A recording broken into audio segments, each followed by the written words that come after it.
ደማችንና አጥንታችን ሶማሌ ነው አይደል? ታዲያ ምንድን ነው የተፈለገው?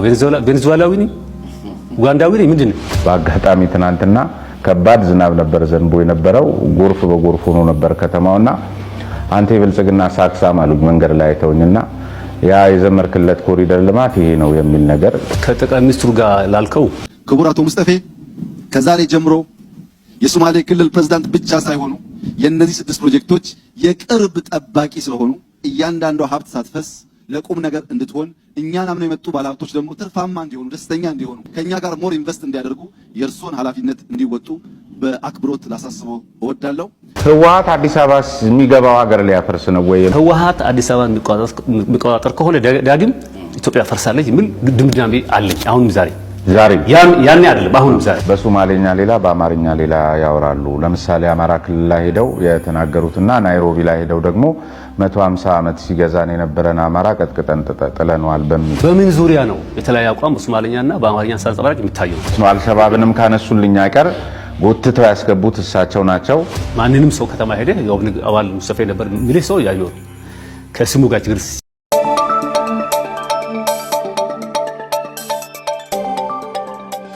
ሰላም ጤና ይስጥልኝ ውድ የኮስተር ሚዲያ ቤተሰቦች፣ ከሀገር ውስጥና ከባህር ማዶ ያሰባሰብናቸውን ዜናዎች፣ ትንታኔዎችና የህብረተሰብ ምልከታዎችን ይዘን ቀርበናል። እስከ ዝግጅታችን ፍጻሜ ድረስ አብራችሁን ቆዩ።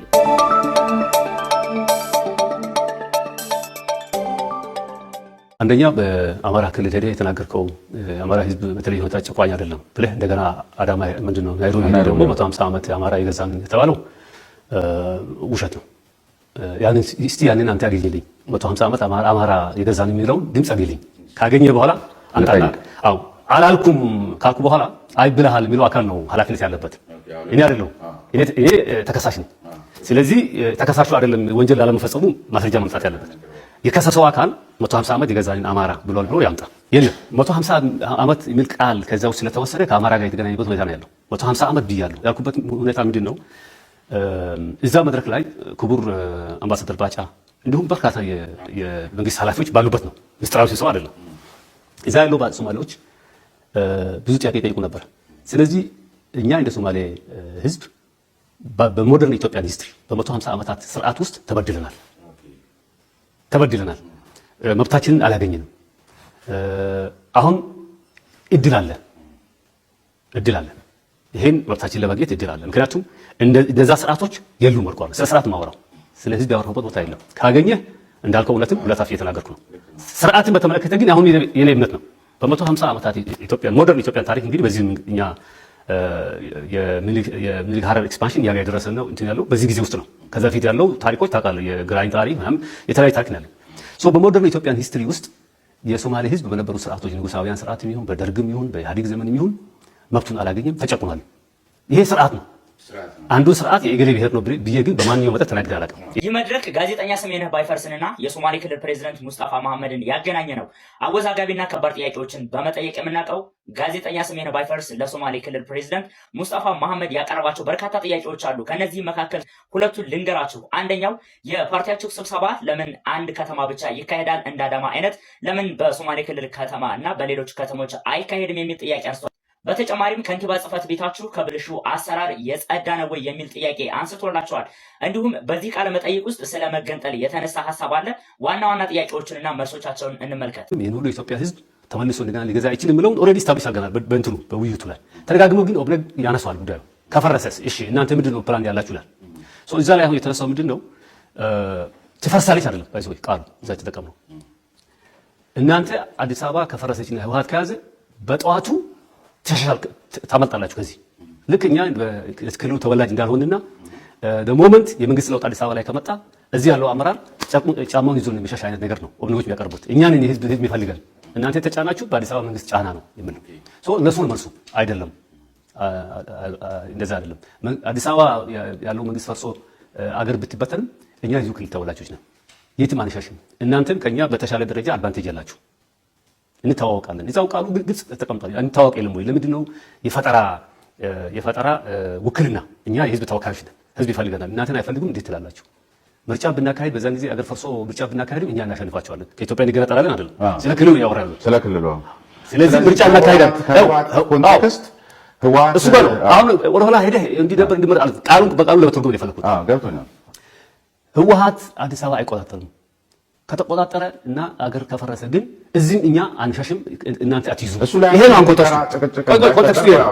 ያንተ ጃቄላ ልምጣ ወደ ለማጥራት ግን ህወሓት አዲስ አበባ የሚገባው ሀገር ሊያፈርስ ነው ወይ የሚለው ነገር በኔ እምነት እሱ ጋር ነው መምጣት ያለበት። በኔ እምነት ከዛ በላይ ብለናል። ሌላ ቪዲዮችም አሉ። ህወሓት አዲስ አበባ የሚገባ ከሆነ እኛ ወታደር እንልካለን እንደ ድሮ እዚህ አንጠብቃቸው የሚል ቪዲዮ ማለት ሌላ ሼር ማድረግ። ስለዚህ አገር ሽማግሌዎች ይናቆም ህወሓት ተመልሶ አዲስ አበባ ቢቆጣጠር ኖሮ የኔ አቋም የሶማሌ ክልል በህወሓት አይገዛም፣ በህወሓት አይገዛም። ያ ማለት እንግዲህ ሌላው ኢትዮጵያ ህዝብ ምን ያደርጋል ብለው ይወስናል። ሌላው ኢትዮጵያ ህዝብ ተሰባስቦ ህወሓትን የሚታገል ከሆነ አብረን እንታገላለን ሊሆን ይችላል። አሁን ተመልሼ እንዲህ ማለት አይደለም። እኔ ሁለቱ መንገድ ስለፈለኩ ነው። በዛ ጊዜ ጭንቅላቴ ላይ ያለው ስለሱ አይደለም። ህወሓት አዲስ አበባ የሚቆጣጠር ከሆነ ዳግም ኢትዮጵያ ፈርሳለች የሚል ድምዳሜ አለኝ። አሁን ዛሬ ያኔ አይደለም፣ አሁን ዛሬ። ስለዚህ እኛ ህወሓት ካደረሰብን ችግር አንጻር እንደገና ህወሓት ስልጣን ላይ መጥቶ አገር በትኖ ሰውን ኦልሬዲ እኮ እሱ በፈጠረው ፖለቲካ አይደለም አገር እየተናደች ያለው ተጨማሪ እሱ ራሱ ህወሓት እኮ በግልጽ ያኔ በነበረው ሁኔታ ሲኦል ትውረድ ኢትዮጵያ ትፈርሳለች ኮንፌዴሬሽን እያለ ሲያወራ የነበረ ጊዜ እኮ ነው። ይሄ እኮ የአገር ትፈርሳለች አቋም የኔ አይደለም እኮ የህወሓት አቋም የነበረ ነው። እንበትናታለን ኢትዮጵያ አልተባለም አላሉ። የኮሙኒኬሽን ስህተት ነው በሚል ያጠሩ ይመስለኛል። አሁን ያጥሩት ግን አካሄዱ ደህና ነበር። አሁን አካሄዱ ሉዓላዊ ክልሎችን እያጠቃ በአፋር ክልል በአማራ ክልል በዚህ ከውጭ ኃይሎች ጋር ተባብረህ መንግስት ለማፍረስ በምሰራበት ጊዜ ለኛ የነበረው ትርጉም ያፈርሱታል ነው። ቢያፈርሱት ኖሮ ምን ታደርጉ ነበር? በእነሱ ስራ አንሆንም። ይሄን አቋም። ስለዚህ በእነሱ ስር አንሆንም። ከኢትዮጵያ ትፈርሳለች ጋር የሚያገናኘው ነገር የለም። በእነሱ ስር ህወሓት በሚመራው ስርዓተ መንግስት ስር ትፈርሳለች የተባለው ነገር የለም። ከፈረሰች በሚለው ብዙ ጊዜ ተደጋግሞ ስለጠየቁኝ ከፈረሰች እናንተ ምን ታደርጋላችሁ? እዚህ የኛ ዕጣ ፈንታው ነው የሚጠይቁት። ለክልል እንደ ሀገር ተጠይቁ በነበረው ሁኔታ ቢጠይቁ ኖሮ አገር ከፈረሰች እኛም እንገነጠላለን ሊል ይችላል እኮ። አልተባለም፣ ግን ደግነቱ አልተባለም። ያኔ እናንተ በአንቀልባ ተይዛችሁ የመጣችሁ ብልጽግና ፓርቲ እዚህ ያስቀመጣችሁ ከህዝብ ጋር ንክኪ የሌላችሁ የሶማሌ ክልል ህወሓት በሚመራው ስርዓተ መንግስት ስር አሁንም ቢሆን አቋሙ እንደ ሀገር ከነሱ ጋር የመቀጠል ፍላጎት የለውም ወይ? ታግሎ እንትን ይላል ወይም የራሱን አማራጭ ይወስዳል። ክልሉ ብቻ አይደለም ይሄ አቋም ነው። እንግዲህ ሌላ አማራጭ ክልል ውስጥ ያለ ደግሞ አይመስልም ያለው ወጣ ያለው ሊል ይችላል። የኔ አቋም ትናንትና ዛሬም ይሄ ነው። ህወሓት ዳግም ስልጣን ተቆጣጥሮ ሶማሌ ክልል በህወሓት ስር አይተዳደርም። ሌላው ግን አሁን መሰረታዊ መሆን ያለበት ጥያቄ እንግዲህ ሰባተኛው ዙር ሀገር አቀፍ ምርጫ ደርሷል። ቀደም ሲል ያሉት ነገር የሶማሌ ክልል ከጎሳ ጋር ያለው ግንኙነት የነበረ ነው ያለ ነው ገና ወደፊትም ሊኖር እንደሚችል በጣም ከባድ የሆነ የጎሳ ባህላዊ እንትን ስላለ ከዛ አሁንም የዚህ የኃይል ሚዛን አለመመጣጠን በተቃዋሚውና በገዢው ፓርቲ መካከል አሁንም የተለየ ነገር ያለ አይመስለኝም። እንደውም የኃይል መመጣጠኑም እንዳይኖር የሚያደርገው ገዢ ፓርቲ ነው በሚል ወቀሳ በሚቀርብበት አግባብ አሁንም ሰባተኛው ዙር ሀገር አቀፍ ምርጫ በሶማሌ ክልል ፍትሃዊ ዴሞክራሲያዊና ነፃ ሊሆን የሚችልበት እድል የለም እንደማለት ነው። እንዴት ነው ስድስተኛው ሀገራዊ ምርጫ እነዚህ ተግዳሮቶች በፕሮሰስ ላይ ባሉበት ሁኔታ በአንድ ጊዜ ሙሉ በሙሉ ነፃና ዴሞክራሲያዊ ይሆናል የሚል ኤክስፔክቴሽን አልነበረኝም ካልኩ በኋላ እዛው ድምፅ ላይ ድጋሚ ብታዳምጠው ከሱ በኋላም ያልኩት ምንድነው ያም ሆኖ ግን ውጤቱ የሶማሌ ህዝብ የሚመራረጥበት ሁኔታን ስለምናውቀው በጎሳ ስለሆነ የሀገር ሽማግሌዎች የጎሳው መሪዎች ተሰብስበው ዘንድሮ እንትና ነው የሚሆንልን ሲመነ ይሆንልናል ዘንድሮ እኛ የምንፈልግ የሚል አካሄድ ስላላቸው የምርጫው ውጤት ግን አከራካሪ አይደለም። ፕሮሰሱ ላይ የታዩ ተግዳሮቶች ይጠበቃሉ፣ እነሱን እናሻሽላለን። ነገር ግን የምርጫ ውጤት የህዝብን ፍላጎት ያሳየ ነው በግልጽ ይላል። ከአንዴም ሁለቴ ይዛራል። እንደውም አንድ ቦታ ላይ 80% ህዝቡን ፍላጎት የሚያሳይ ነው ይላሉ። አንዱ ተመልሼ ደግሞ ሌላ ቦታ ላይ 90% ይላሉ። ቁጥሩ ጨምር። ስለዚህ ይሄ ያልተሟላ መልስ ነው ቢባል የተፈለገውን ተወስዶ ሌላው መቶ አይነት ከዛ በኋላ ደግሞ ከሌለ ጊዜ ጋር አገናኝቶ ይሄ ስለ ሰባተኛው ነው የተባለበትን ለማስመር ነው። ይሄ ፋንዳመንታል ነው። ምክንያቱም አንድ አካል የሌለን መረጃ በዚህ መልክ በሚያቀርባበት ጊዜ ዓላማው ምንድነው የሚለው መታየት አለበት። አሁን የምናካሄደው የባለፈው ምርጫ የኛ ክልል ኦብኔግን ጨምሮ ፓርቲዎች አንሳተፍም ብሎ ነበር። በዋናነት የነሱ ኤክስፔክቴሽን ከሀገራዊ አውዱ ጋር የተያያዘ ስለነበረ ነው። ሀገር ይፈርሳል የሚል ስሜት የነበራቸው ኃይሎች ናቸው። ስለዚህ በዛን ጊዜ ከምርጫው መሳተፍ ብልጽግና እንደማዳን አድርጎ ስላዩት ነው የተለየ ሁኔታ ችግር ኖሮ አልነበረም ራሳቸውን ከምርጫ ያገለሉት። በመንግስት ላይ የሚደረግ ፕሬሸር አካል ነበር። ዘንድሮ ግን ይሳተፋሉ። 12 ፖለቲካ ፓርቲዎች በዘንድሮ ምርጫ ይሳተፋሉ። ከተቃዋሚዎች ጋር ያለን ተግባቦት በጣም የተሻለ ነው። የምርጫ ቦርድ ዝግጅት በጣም ጥሩ ነው። ስለዚህ ባለፈው የተካሄደው ምርጫ የህዝብን ፍላጎት ያሳየ ነው ካልኩ አሁን ደግሞ እንዳውም ያኔ 90% ከሆነ ዘንድሮ ደግሞ 100% የህዝቡን ፍላጎት የሚያሳይ ውጤት ይመጣል የሚል ጠንካራ እምነት ነው ያለኝ። በሶማሌ ለምን እኮ እሱ ላይ ሎጂካሊ ባይጋጭም አሁንም የኃይል ሚዛናችሁ ተቀራራቢ ነው ወይ? እንግዲህ ሁለቱ ነገሮች እነዚህ ባሉበት ፐርፌክት ነው ያልኩ አይደለም። አሁን ፐርፌክት ነው። አሁን የጎሳውን ጉዳይ ስላለ የጎሳው ጉዳይ አለ። ጠንካራ ፖለቲካ ፓርቲዎች መሬት ይዘው ህዝቡን አሳምነው በፕሮግራም ተንቀሳቅሰው ገዢው ፓርቲ የሚገዳደሩ ኃይሎች አሁንም በተፈለገው ደረጃ ተጠናክሯል ብዬ አላስብም። ስለዚህ አሁንም እያልኩ ያለሁት ከስድስተኛው ሀገራዊ ምርጫ የተሻለ ምርጫ ዲሞክራሲያዊ ምርጫ እናካሄዳለን። ሜዳውን ግን ተሰጣጣላችሁ። ሜዳው ክፍት ነው። የማዳከም ስራ ውስጥ ብዙ ጊዜ ገዢው ፓርቲ እጁ ይረዝማል የሚል ነገር ስላለ አሁን በትክክል ከገዢው ፓርቲ እኩል የሚንቀሳቀሱበት ሜዳ ሰፊ ነው። 100% ያኔ የስድስተኛው ሀገራዊ ምርጫ ላይ እንግዲህ እሱ ነው አንዱ ድክመት የተነሳው። ፖለቲካ ፓርቲዎቹም ያኔ በቅንነት አለ የሚሳተፉት። ጦርነት ስለነበረ አገሪቷ ምርጫው እንዳይካሄድ ለማስተጓጎል ነው የሚገቡትና በመንግስት በእኛ በኩልም አንዳንድ ቦታ ላይ ፖሊስ እንትን አላሰረ፣ አንድ ቦታ ላይ ራሳቸው ካርድ ገዝተው እንደገና በሚዲያ የሚያቀርቡበት ሁኔታ ነበር። ቀብዳር ላይ ታይቷል። ጉዳይ ራሳቸው ካርድ ገዝተው ካርድ ሰብስበው ፎቶ አንስተው ይሄ ካርድ መንግስት የገዛው የፓርቲ ገዢው ፓርቲ የሚሉበት ሁኔታ አሻጥሮች ነበሩ። በአሻጥሮች ምክንያት መዋቅሩም አንዳንዴ የሚያደርጋቸው መገፈታተሮች ነበሩ። ዘንድሮ ይሄ ቀርቷል። በተሻለ ሁኔታ ምርጫው በሰላማዊ መንገድ ይካሄዳል የሚሉታለኝ። ማንንም ሰው ከተማ ሄደ አባል ሙስጠፋ ነበር ይሄ ሰው ያየው ከስሙ ጋር ችግር ስላለኝ ነገር ግን የትጥቅ ትግል የደገፉባቸው ጊዜዎች ማለት ነው። ጅጅጋ ከተማ ላይ የሚኖሩ ሀበሾች ከመኖሪያ ቤት ጋር ተያይዞ ከንግድ ቤቶች ጋር ተያይዞ በግዴታ አስገድደው ሽጥልኝ የሚሉ ሸጠን ካልተገኘን ደግሞ ካርታችን ተቀይሮ ይህን ሲሰራ ከነበረ ከነፈርማጆ ከሚያም ዓላማ ተሰጥቶኝ በኪሼ ይዤ መጣሁት። የኢትዮጵያ ካልተነሳ የብልጽግና አካል አልሆንም ብሎ ይዋሻሉ። የፕሮፓጋንዳ ሰለባ ሆኗል ወይ ብዬ ስለማልገምት ከንቲባ ጽሕፈት ቤታችሁ በትክክል ከብልሹ አሰራር የጸዳ ነው፣ እውነት ለይቶ አንገላታም ከሶማሌ ውጪ ያሉትን ብላችሁ ታምናላችሁ? እንዴት ነው የምንለየው? ይሄ አቤቱታው በፎርማል መንገድ እያጋ ካልደረሰ እኛ በመረጃ ግምገማ ስልት የላችሁም? ንጹህ ነው ከብልሹ አሰራር ከተማ አለ። ህዝብ ስብሰባ ይደረጋል። በመዘክሪያ ካልተነሳ ወይ በጥያቄ ካልቀረብ እንደታውቀዋል። እኔ የሚመስለኝ ሁለት ነገር ነው። የተወሰነ ችግር ይኖራል። አብዛኛው ደግሞ በፕሮፓጋንዳ የሰማውን ተባለ እያለ ስለሚያወራ ነው። ስለዚህ ምናልባት 10-6 ሰዎች እንደዚህ ያጋጠማቸው ይሰባና ሌላው ደግሞ እንዲህ ችግር አለ ያማረረ የሚሄድበት ሁኔታ ያለ ይመስለኛል። የችግሩ ጥልቀት ባልከው ደረጃ ነው ብዬ አልገመግም። ማታ እንትን እንዳትሸጡ ተባለ ምናምን የሚባል ነገር ካለ እኔ አሁን ከአንተ ነው የሚሰማው። አንተ ራስህ አሁን እዚህ ከተማ ስትኖር ስለ ግልህ ላይፍ ኢንተርቪው ያደረገ ሰው አለ ማለት አንተ የምትበላውን የምትጠጣውን የጠየቀ ሰው አለ? የለም። በምትሄድበት ቦታ የምትፈልገው ነገር አታገኝ። አሁንም እዚሁ ለተመልካቾች እኔ እየተናገርኩ ያለሁት መታችሁ በተለይ አቤቱታ በተለያየ መልኩ የምታቀርቡ አካላት አሁን ማት ሰዎች እዚህ በተለይ ሀረር መውጫ ነው የሚባለው አካባቢ ላይ ከዚያ ነው ይሄ በጣም አቤቱታ የደረሰውና የለም እንደዚህ አይነት ነገር የለም አይደል እያልኩ ያለሁ። እሺ በሁሉም ሶሳይቲ ውስጥ አክራሪዎች፣ በሁሉም ሶሳይቲ ውስጥ አጥፊ ኃይል ይኖራል። ያን ኃይል የምንታገለው በጋራ ነው፣ መረጃ በመስጠት ፊት ለፊት ወጥቶ ይሄ ችግር አለ በማለት ነው እንጂ በፕሮፓጋንዳ እንታገለው።